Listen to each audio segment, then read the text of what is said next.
আমরা পুরুষ মানুষ কাঁদতে পারিনি, আমার বুকটা ফাইটে যায়। নতুন স্ত্রীর ঘোমটা খুলেও দেখার সুযোগ হলো না সদ্য বিবাহ করা অভাগা আনাসের। কে জানতো বিয়ের রাতই হবে তার শেষ রাত। হাতের মেহেদির রং মোছার আগেই বাসর ঘরের রঙিন আলো নিভে গিয়ে জীবনের সব পথ বন্ধ হয়ে গেল চিরতরে। বিয়ের আনন্দের মাত্র কয়েক ঘন্টার মাথায় উৎসবের ঘর এক নিমিষেই বিদ্যুৎ স্পৃষ্টের ছোঁয়ায় পরিণত হলো আহাজারিতে। যে বাড়িতে কয়েক ঘন্টা আগেও বিয়ের বক্স বাজছিল, স্বজনদের হাসিমুখ আর আনন্দে চারপাশ মুখরিত ছিল, সেখানে এখন শুধুই বুক ফাটা কান্না আর হাহাকার। লাল বেনারসি পরা সদ্য বিবাহ মেয়েটি জীবনের নতুন গল্প শুরু করার আগেই হারিয়ে ফেললেন তার স্বামীকে। আর যে বাবা মা বুক ভরা স্বপ্ন নিয়ে একমাত্র ছেলের বিয়ে দিয়েছিলেন, তাদের কোল খালি হয়ে গেল চোখের পলকে। আমার বৌমা ছেলে আমার সব ভালো, হাসিতে খুশিতে ঘুরে বেড়াচ্ছে, আর সেই ছেলে উঠলো না কেন 5 মিনিটের ভিতর মরে গেল। আমার একটা হাত হারালেও দুঃখ ছিল না, পা হারালেও দুঃখ ছিল না। যদি আমার ছেলেটা বাঁচতে থাকতো। আল্লাহ তুমি এমনই কাজ করলা। আমরা পুরুষ মানুষ কাঁদতে পারিনি, আমার বুকটা ফাইটে যায়।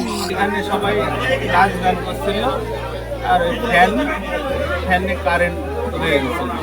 গান বাজনা হচ্ছিল, এই জায়গায় এসে বসে করে গান শুনতে এসে ফ্যান হঠাৎ যায়, এই ফ্যানের ভিতর থেকে শর্ট করে মারা গেছে। হৃদয় বিদারক এই ঘটনাটি ঘটেছে কুষ্টিয়ার দৌলতপুরের গাছের দিয়ার গ্রামে। বৃহস্পতিবার বিকেলে বাহিরমাদি গ্রাম থেকে নববধূকে ঘরে তোলেন ইউসুফ আলীর একমাত্র ছেলে আনাস। গভীর রাতে বাড়িতে যখন বিয়ের অনুষ্ঠান আর নাচ গান চলছিল, ঠিক তখনই ঘটে সেই মর্মান্তিক দুর্ঘটনা। প্যান্ডেলে থাকা একটি শর্ট সার্কিট হওয়া স্ট্যান্ড ফ্যান গায়ে হেলে পড়তেই বিদ্যুৎ স্পৃষ্ট হন আনাস। এখানে একটা ছেলের কালকে বিয়ে হয়েছে, আজকে প্রভাতা। সেই এতে রাত্রে সবার জনগণের সামনে মনে করেন অনুষ্ঠানে একটা বিদ্যুৎ অ্যাক্সিডেন্টে সে মৃত্যুবরণ করছে। প্রচণ্ড গরমের কারণে ওনাকে বাতাস দেওয়ার জন্য বা তার মা ছিল, বাতাসের জন্য ফ্যানটা একটু সাইড করা ছিল, ফ্যানটা ঘোরাইতে গেছে।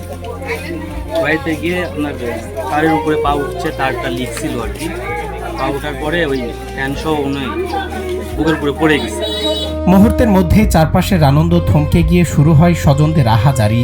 বিদ্যুৎ স্পৃষ্ট হয়ে গুরুতর আহত আনাসকে বাঁচাতে দ্রুত কুষ্টিয়া সদর হাসপাতালের দিকে ছোটেন প্রতিবেশীরা, কিন্তু নিয়তির নির্মম পরিহাসে হাসপাতালে পৌঁছানোর আগেই পথের মধ্যেই শেষ নিঃশ্বাস ত্যাগ করেন তিনি।